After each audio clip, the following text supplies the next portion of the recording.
Poem 3. From the letter Ba to the letter Ha.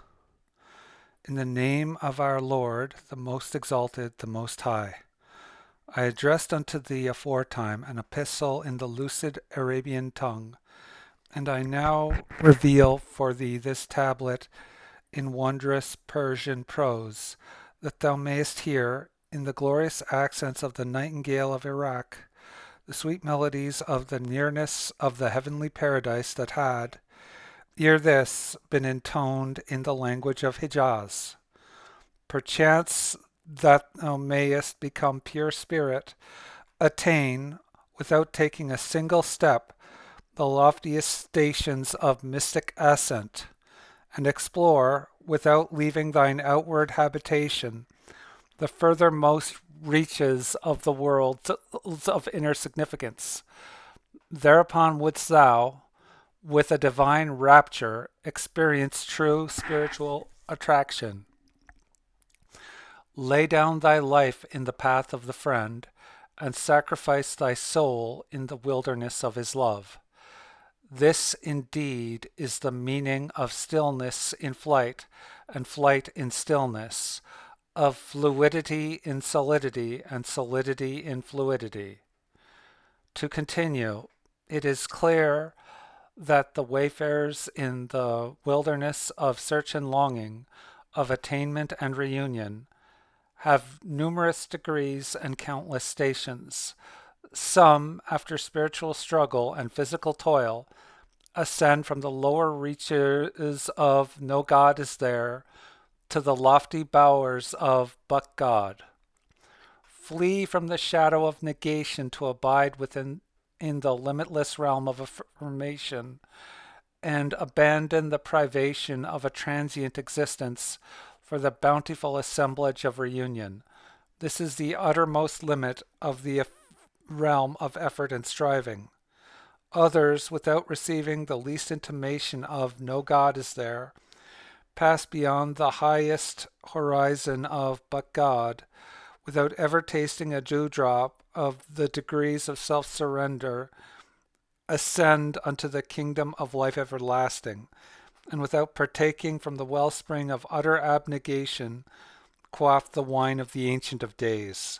These souls, as they traverse the stages of wayfaring and ascend unto the stations of reunion, walk a different path and occupy a different rank. Still others, without having perused a single letter of the kingdom of names or acquired the faintest intimation from the realm of attributes which pertaineth to this world, dawn above the invisible horizon of eternity and return again thereunto. 100,000 seas of glory surge in their luminous hearts, and yet to outward seeming their lips are parched. A myriad rivers of holiness stream within their breasts, and yet no trace thereof is to be seen. The books of God's consummate wisdom are recorded upon the tablets of their hearts, and yet they breathe not a word thereof in the world of appearances. They dwell in the Egypt of certitude and journey in the lands of resignation. They are intoxicated with the beauty and entranced by the glory of Him who is the All-Glorious. Heart to heart they whisper hidden secrets, soul to soul they unfold abstruse matters. The mysteries of the divine essence glow upon their brows, and the lights of divine unity shine from their peerless faces. They clothe themselves in the robe of concealment and cast their sleeves over both this world and the world to come. Without wings they soar, without feet they walk, without hands they grasp and hold. They speak in an unknown tongue and observe an unseen grammar, of which all the world's inhabitants know not a single letter, save those whom thy Lord hath willed. Unto each hath a share been vouchsafed in his book, and they shall all attain unto that which hath been destined for them. It is clear and evident that, in this dispensation, wherein the banner of utterance hath been raised aloft, and the candle of discernment hath been lit, there is no Lord but the Exalted One. He it is who is one in his essence and one in his attributes, single in the kingdom of names and peerless in the realm of actions. It is by virtue of his blessed name that the seas of divine unity have been made to surge. It is through the power of his resistless command that the immutable decrees of destiny have been enforced. It is through the potency of his sovereign might that the dictates of fate have been fixed.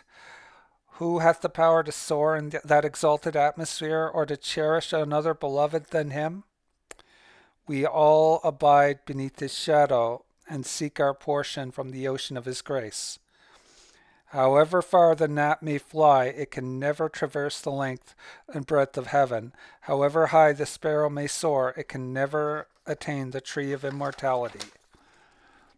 But since all do not possess the same degree of spiritual understanding, certain statements will inevitably be made, and there shall arise, as a consequence, as many differing opinions as there are human minds, and as many divergent beliefs as there are created things. This is certain and settled, and can in no wise be averted. Now, it is clear that some are virtuous, others are sinful, and still others are rebellious. One must call the people to love and faithfulness, to zeal and contentment, that the sinful may be admonished and the ranks of the virtuous may swell. Nor is it possible that there be no sinners. So long as the name, the ever-forgiving, shineth resplendent above the horizon of existence, there will be sinners in the world of creation. For the latter cannot appear without the former, and the former cannot exist without the latter. Our aim is that thou shouldst urge all the believers to show forth kindness and mercy, and to overlook certain shortcomings among them, that differences may be dispelled, true harmony be established, and the censure and reproach, the hatred and dissension seen among the peoples of former time may not arise anew. Perchance they may be educated, and, in the latter resurrection, inflict not upon that cherished spirit and essence of existence, that exalted and subtle reality, the least of that which the point of the Bion was made to suffer. Moreover, a reply to thine inquiries was sent aforetime. It is evident that whatever question is asked will be answered through the ocean of eternal grace. But such questions also add to the burden of duties imposed upon the servants.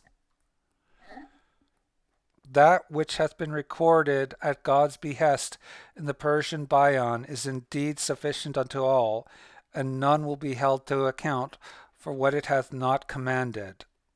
Consider how numerous were those in the early days of the revelation who obeyed, without the slightest deviation, every least one of its injunctions, and yet reaped no benefit therefrom. The beginning of religion is love for God and for his chosen ones, and its end is to manifest that love to his servants. I swear by God, whoso faileth to obey the commandments of God can in no wise be numbered among his loved ones. For among the conditions of his love is to follow his commandments and observe his prohibitions. But since these are the days of concealment, and the sun of eternity remaineth hidden beneath the horizon of being, one must gather together everyone with love and protect them. The time for the completion of the commandments and the perfection of deeds will assuredly come.